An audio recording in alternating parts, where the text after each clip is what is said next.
Универсальный залог успешной работы, считают специалисты Ленского отделения управления материально-технического снабжения. Сотрудники профессионально владеют сразу несколькими специальностями. Такой принцип позволяет существенно сократить время погрузочно-разгрузочных работ. На площадке центральной базы МТС побывал Сергей Евсюков.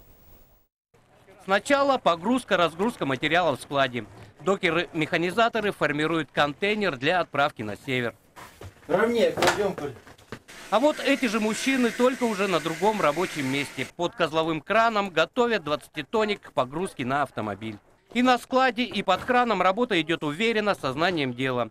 Видно, что ее выполняют настоящие профессионалы. Именно из таких людей и формируются комплексные бригады. И главное, каждый член в отдельности сам по себе целый комплекс. Человек владеет сразу несколькими специальностями. Это грузчик, стропольщик, водитель автопогрузчика и машинист башенного либо козлового крана. Здесь их в шутку даже называют универсальными солдатами. И работают они, образно говоря, по-суворовски, не числом, а умением. Я на этих ребят на все 100% уверен, что любое задание, которое я выдам, все будет исполнено в сроки и качественно, и грамотно. Но чтобы добиться такой высокой оценки и профессионализма, нужны годы и годы упорной работы. У большинства сотрудников комплексной бригады трудовой стаж на предприятии не менее 2 десятков лет.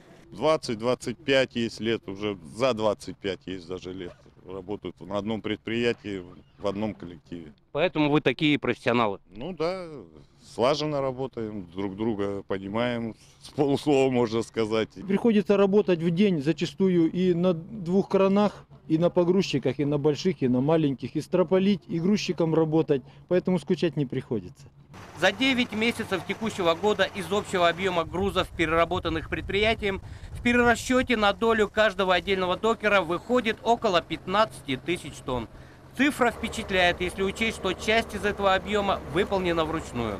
При растарке, либо наоборот, больших и малых контейнеров. Так что лучших рабочих для такого рода деятельности предприятию не найти.